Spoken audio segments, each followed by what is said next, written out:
예수님 시리즈 2탄 행하심. 자, 지난주 복습을 먼저 해볼게요. 예수님의 오심이 어떤 의미가 있다고 했었죠? 자, 하나님께서 우리 사람을 너무나 사랑하셔서 도저히 이 죄에 대한 대원칙, 죄의 대가는 죽음이라는 원칙대로 사람을 다룰 수가 없어서 사람들의 생명은 보존하고 죄만을 도려내기 위해서 한 지혜를 발휘하셨다고 했잖아요. 맞죠? 첫 번째 지혜, 바로 구약의 제사 제도였습니다. 우리의 죄를 동물에게 전가하고 대신 죽음을 치르게 되는 그런 방법. 초반에는 효과가 있었다고 했어요. 그러나 갈수록 망가지고 이 제사 제도는 망하게 됩니다. 자, 두 번째 지혜, 바로 예수님, 하나님의 생명, 하나님의 아들의 생명을 대신해서 우리를 구원하는, 그게 바로 예수님의 오심의 의미였죠. 그래요. 이렇게 오신 예수님은 이 땅에서 무슨 일을 행하셨을까? 그리고 지금도 무슨 일을 하고 계실까? 오늘 말씀을 통해서 같이 나눌 겁니다. 자, 예수님 시리즈 두 번째 행하심, Let's go. 자, 가전치. 자, 이 가전치라는 글씨를 이제 앞으로 여러분 평생 신앙생활할 때 도움이 되는 말이니까요, 머리에 잘 기억해 두세요. 자, 이 가전치는 무엇의 줄임말입니다. 혹시 세 가지 한 번에 맞출 수 있는 사람 쿠폰을 드립니다. 오, 형우. 땡. 유호. 아, 땡. 예수님이 무슨 일을 했냐라는 거죠. 야, 일부는 제외예요. 일부 한 사람들은 제외. 자, 오, 민호. 오, 가르치심. 전하심. 치유하심. 와, 대박. 네, 쿠폰을 드리겠습니다. 와, 어떻게 맞췄냐? 대박이다. 맞아요. 이게 바로 예수님이 이 땅에서 행하신 일들을 앞글자만 딴 거예요. 가르치심. 전파하심. 치유하심입니다. 예수님이 이 땅에서 하셨던 메인 활동들. 그래서 누가 예수님 뭐 하시는 분이야? 라고 물으시면 이렇게 대답하시면 돼요.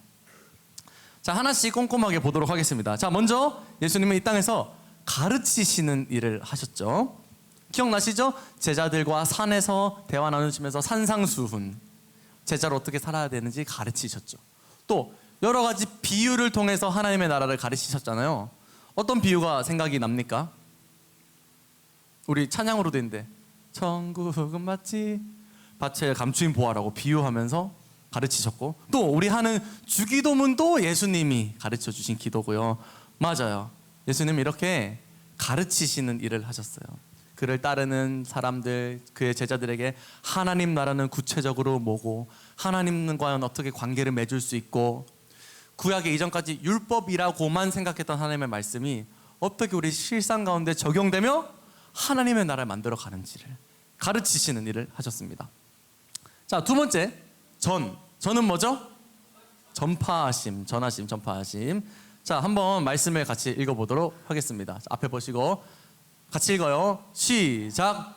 요한이 잡힌 후 예수께서 갈릴리에 오셔서 하나님의 복음을 전파하여 이르시되 때가 찼고 하나님의 나라가 가까이 왔으니 회개하고 복음을 믿으라 하시더라. 아멘. 자, 아까는요, 예수님을 따르는 사람, 제자들을 가르치셨다면 전파하심의 사역은 이제 하나님 나라와 연관성이 없이 살아가는 사람들을 향합니다. 그들을 찾아가셔서 전파하시는 거예요. 흔드시는 거예요. 이제 정말 구원의 때가 열렸다. 정말 이제 하나님의 나라가 올 거야. 회개해라. 복음을 믿어라.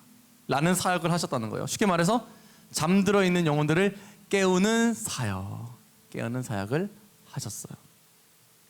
자, 그리고 이제 마지막으로 뭐 남았죠? 치유하시는 일. 자, 예수님의 가르치시는 거, 또 전파하시는 거 다 뭘로 이루어집니까? 말로 하는 사역이죠. 그죠? 말로 하는 사역이에요. 근데 치유하시는 일은 좀 달라요. 예수님의 예수님 되심, 예수님의 그 존재 자체로 사람들에게 부딪히는 실질적인 사역입니다. 실질적인 사역. 그래서 가르치심, 전파하심 다 중요하지만 치유하심이 특히나 더 의미가 있는 거예요. 예수님이 실제로 무슨 변화를 일으키시고 능력을 나타내시고 하나님의 나라의 실체를 보여주시는 사역이기 때문에, 그래서 가전치 중에 치에 좀 더 의미를 두면 좋겠다, 목사님 그렇게 생각을 해요. 그래서 오늘 본문은 예수님의 치유하심이 어떤 속성을 가지고 있는지, 예수님의 치유는 어떤 치유인지를 볼 겁니다. 오늘 본문은요, 예수님과 한 병자의 만남을 통해서 시작되죠. 예루살렘에는요, 베데스다라는 연못이 있었어요. 그 주변에는 여러 병자들이 이렇게 보이듯이 머물러 있었죠. 눈먼 사람들, 걷지 못하는 사람들, 몸이 약한 사람들. 이 사람들 왜 여기 있었을까요? 집이 없어서? 아니에요. 한 가지 기대가 있었기 때문이에요. 이 베데스다 연못에는 전설이 있었습니다. 전설의 고향. 전설이 있었습니다. 어떤 전설이냐면요, 가끔씩 천사가 이 연못에 내려오는데, 천사가 물을 이렇게 휘휘 움직일 때 제일 먼저 들어가는 사람은 병이 낫는다 라는 전설. 네. 믿거나 말거나. 네. 그런 전설이 있었어요. 그래서 아픈 사람들은 여기 주변에 모여 있었단 말이죠. 아무튼 오늘의 주인공, 이 38년 된 병자도 그런 사람 중에 하나였습니다. 그를 예수님이 주목하셨어요. 길 가다 우연히 마주치신 게 아니라 그를 찾아가신 거예요. 치유하시기 위해. 예수님은요, 이제 그를 보고 묻습니다. 네가 낫고자 하느냐? 그랬더니 어떻게 대답하였죠? 나를 물에 넣어주는 사람이 없습니다. 내가 가려고 하면 다른 사람이 먼저 가요 라고 대답을 해요. 뭔가 이미 마음에서부터 고침받고 싶은 그런 마음을 포기한 것 같은 느낌이 듭니다. 그러나 예수님은 그런 이 병자의 대답에도 굴하지 않으시고 강하게 명령하세요. 이렇게 말씀하시죠. 일어나 네 자리를 들고 걸어가라. 무슨 일이 벌어졌을까요? 대박이죠. 자, 같이 읽어볼게요. 8절과 9절 앞에 보시고 다 같이 시작. 예수께서 이르시되 일어나 네 자리를 들고 걸어가라 하시니 그 사람이 곧 나아서 자리를 들고 걸어가니라. 이날은 안식일이니. 아멘. 치유가 일어납니다. 예수님의 치유하시는 일이 일어나요. 기적이 일어난 것이죠. 자, 근데 오늘 본문에는 표현되지 않지만 아마 예수님이 일어나 걸어가라라고 명령하신 것과 또 이 병자가 반응해서 일어나 걸어가는 그 사이에 긴 침묵과 정적이 있었을 것 같아요. 왜 그랬을까요? 자기 귀를 의심했을 거예요. 내가 걸어서 일어날 수 있다고? 의심했을 겁니다. 그러나 한번 순종해 보고 싶은 마음도 생겼을 거예요. 그리고 뭔가 지금 하지 않으면 안 될 것 같은 그 느낌을 강하게 받았을 거예요. 그래서 예수님이 일어나 걸어라 했을 때 한동안 벙쪄 있었을 겁니다. 그러나 그는 순종했고 정말 고침을 받았죠. 치유를 받았습니다. 그래요. 이게 바로 예수님이 하시는 치유하시는 일의 모습입니다. 자, 이렇게 짧은 이야기를 나눠봤는데요. 오늘 목사님과 함께 이 이야기를 놓고 세 가지 포인트를 같이 생각해 봤으면 좋겠어요. 자, 이런 포인트예요. 자, 첫 번째, 이 병자는 육체적인 불구였다라는 점. 두 번째, 이 병자는 또 정신적인 불구였다라는 점. 세 번째, 이 병자는 더 심한 것이 생길 가능성을 가지고 있었다라는 점에 대해서 우리 한번 생각을 해봅시다. 이 병자는요, 육체적인 불구였어요. 맞나요? 맞죠? 맞아요. 어떤 불구가 있었죠? 어떤 장애가 있었죠? 뭐 반신불수라고 하죠. 앉은뱅이, 하반신이 움직이지 않는 사람. 일 수도 있고 아니면 그냥 단순히 허약해서 못 움직이는 사람일 수도 있어요. 성경은 구체적으로 말하지 않습니다. 아무튼 그래도 육체에 문제가 있었던 것은 확실하잖아요. 근데 이것을 예수님이 치유하셨죠. 그렇습니다. 무슨 의미인가 하면 예수님은 당장 눈앞에 펼쳐진 현실의 문제를 고치시는 분이다라는 거예요. 예수님의 치유는 그런 의미를 담고 있다. 자, 여러분 당장 눈앞에 있는 현실의 문제들 있죠? 다 있죠? 우리 다다음 주에 중간고사 있잖아요. 현실의 문제들, 학업의 문제. 해도 뭐 내가 시험 보라고 한 거 아니야. 왜 나한테 그래. 자, 현실의 문제가 있어요. 또 어떤 문제 있습니까? 학교에서 중학생 됐더니, 중2 됐더니, 중3 됐더니 친구 관계가 너무 힘들죠. 맞아요. 관계 문제도 있고요. 또 진로의 문제도 있고요. 맞죠? 가정에서 어려움을 겪는 친구들도 있고요. 경제적인 어려움도 있고요. 외모에 대한 스트레스를 막 가지고 있는 친구들도 있고요. 그래요. 우리는 현실의 문제들을 직면하고 있습니다. 그런데 우리 치유자 예수님이 이 현실의 문제를 고칠 수 있다, 없다? 있다고 생각하는 사람에게만 그런 능력이 나타날 줄 믿습니다. 네, 믿어야지 능력이 나타나죠. 네, 있습니다. 예수님은 그런 문제를 고치실 수 있습니다. 38년 된 병자를 한순간에 고치신 것을 보세요. 우리 예수님은요, 우리가 당면한 현실의 문제를 고치시는 분. 아멘? 아멘이죠? 네, 이 예수님을 믿으시기를 바라요. 이 병자는 육체적 불구였다라는 지점에서 우리는 이런 예수님의 치유를 발견할 수 있습니다. 자, 다음 생각해 볼 점은 이 병자는 또 정신적인 불구였다는 거예요. 정신적인 불구. 우리 7절의 말씀 같이 한번 읽어보죠. 앞에 보시고 다 같이 시작.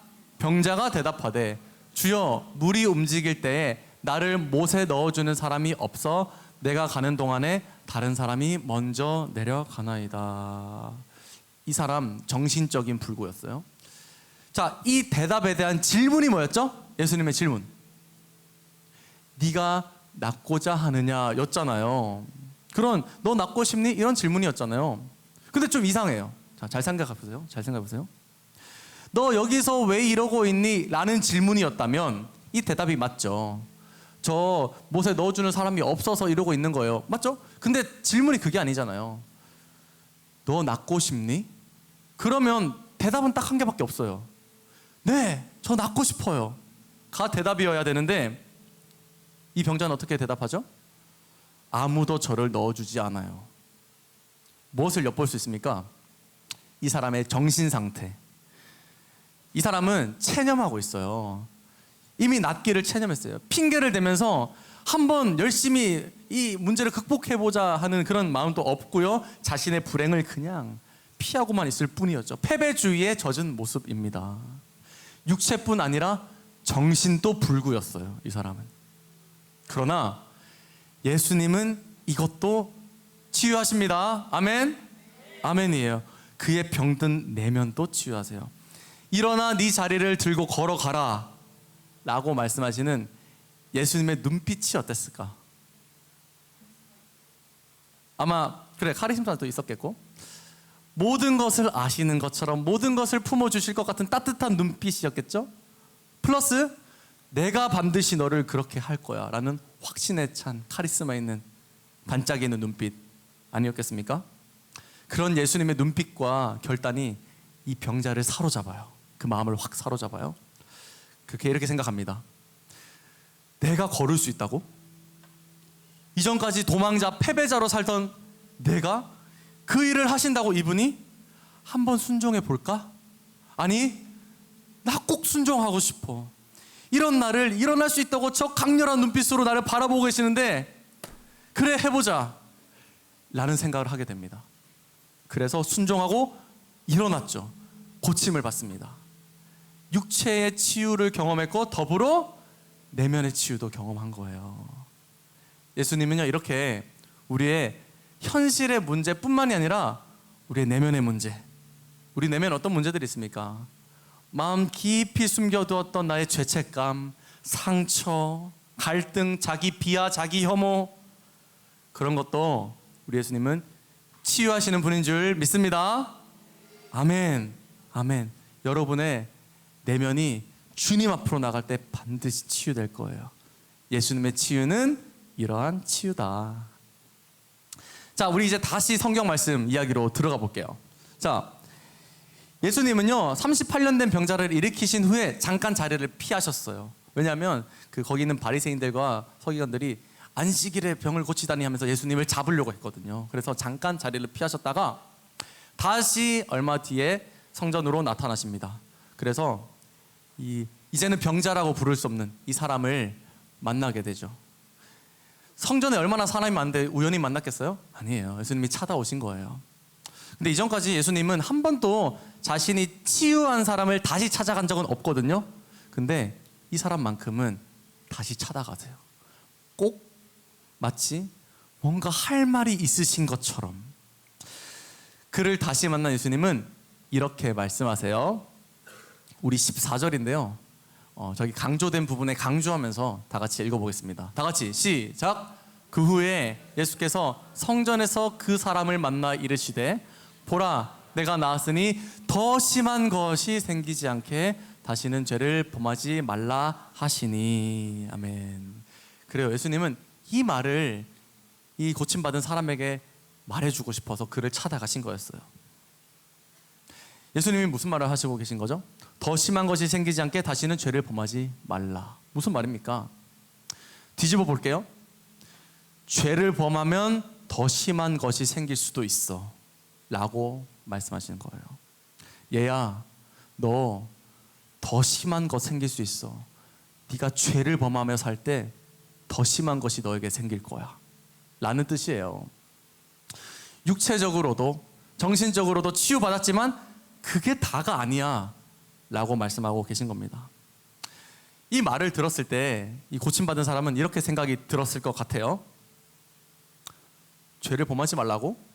과연 내가 평생 살면서 죄를 안 지을 수 있을까? 아니, 난 그럴 수 없어.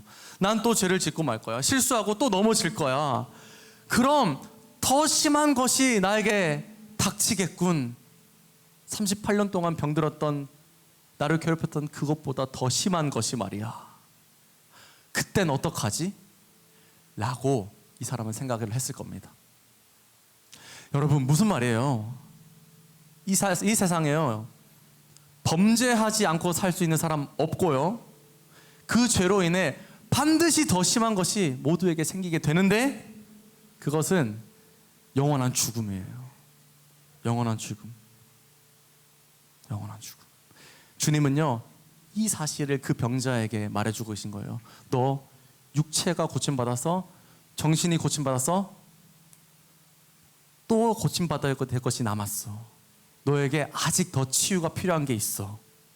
그것은 영원한 죽음이야 라고 말씀하시는 겁니다. 오늘 이 설교를 듣고 있는 우리들에게도 말이죠.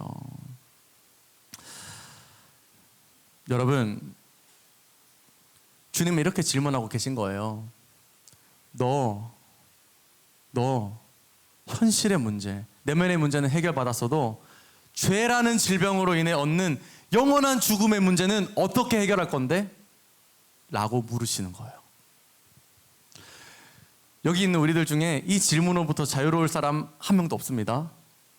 왜요? 우리는 모두 지독한 죄의 질병에 걸린 사람들이잖아요. 그것을 우리 스스로가 너무 잘 알아요. 목사님 스스로가 너무 잘 알고요, 선생님들도 스스로 너무 잘 알고요, 여러분들도 스스로 그 사실을 너무 잘 알 겁니다. 예수님은 그런데 이렇게 질문해놓고 자문자답하세요. 스스로 대답하세요. 그 영원한 죽음 내가 고친다 라고 말이죠. 예수님의 치유는요 육체, 우리 현실의 문제를 치유하는 치유예요. 또 정신, 우리의 내면을 고치시는 치유입니다. 더 나아가서 우리의 영혼과 우리의 존재, 우리의 영원을 고치시는 치유예요. 이게 바로 예수님이 이 땅에서 하시는, 가르치시고 전파하시고 치유하신 치유, 우리의 영혼까지도. 예수님은 어떻게 치유하셨을까요? 목사님이 한 가지 예를 들어볼게요. 여기서 혹시 나는 장기기증 서약을 했다 하는 친구 있어요? 장기기증 서약을 했어요. 아직 없으시군요. 우리 선생님들 중에 혹시 계신지. 네, 하셨고요, 선생님도. 그래요. 장기기증을 떠올려 보면 조금 쉽게 이해가 될 것 같아요. 자, 우리가 간이 망가지면 뭘 기증받아야 되죠? 간을 기증받아야 되죠. 신장이 망가지면 뭘 기증받아야 되죠? 시장이요? 네. 심장이 망가지면 뭘 기증받아야 되죠? 심장을 기증받아야 삽니다. 자, 그러면 똑똑하네. 온 영혼과 온 존재가 다 망가진 사람은 뭘 기증받아야 살까요?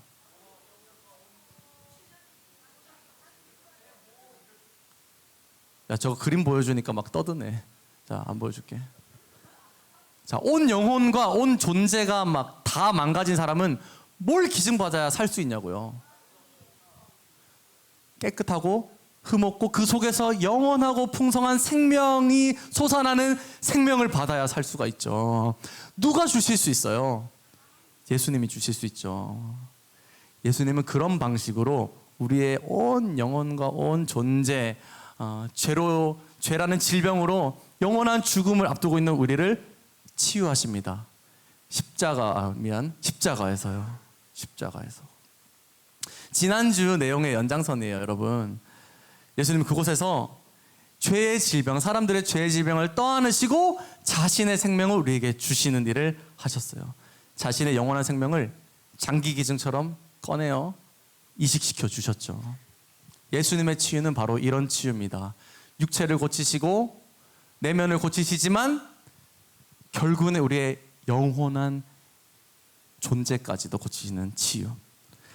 예수님은 2000년 전에 십자가에서 그 일을 하셨고요. 그리고 오늘날도 계속해서 그 일을 하고 계십니다. 지난주 본문 생각하면서 한 번 더 읽어볼게요. 우리 요한복음 3장 16절 소리내서 다 같이 읽어볼게요. 시작! 하나님이 세상을 이처럼 사랑하사 독생자를 주셨으니 이는 그를 믿는 자마다 멸망하지 않고 영생을 얻게 하려 하심이라. 아멘. 38년 된 병자가 예수님을 믿고 치유를 받은 것처럼 우리를 대신해서 죽으시고 우리에게 영원하고 풍성한 생명을 주신다는 사실을 믿으면, 오늘도 여전히 그 일을 하고 계시는 주님이시라는 사실을 믿으면 그 치유가 우리에게도 나타날 줄 믿습니다. 아멘. 오늘 또 그 일을 하시는 분 바로 우리의 예수님입니다. 그래요. 예수님의 치유가 이런 치유라는 것을 오늘 다루어 봤어요. 가르치시고 전파하시고 치유하시는 일을 이 땅에서 하신 분인데 그분의 치유가 사실은 너무나 우리와 관계되어 있다. 여러분, 예수님의 이 치유 마음에 항상 생각하시면서 우리를 고치시는 주님께 믿음으로 나아가시기를 축복합니다. 아멘. 아멘. 다음 주는 예수님의 이루심에 대해서 다뤄볼게요. 예수님의 이루심, 그분의 전 생애와 십자가를 통해 그분은 무엇을 이루었나. 다음 주에는 이루심 같이 배워보도록 하겠습니다. 사랑하는 여러분, 예수님께 나아가면 치유가 있어요. 문제와 내면과 우리의 모든 영혼을 가지고 예수님 앞으로 나아가 치유받기를 축복해요. 목사님의 한마디. 모든 것을 깨끗하게 치유하시는 예수님.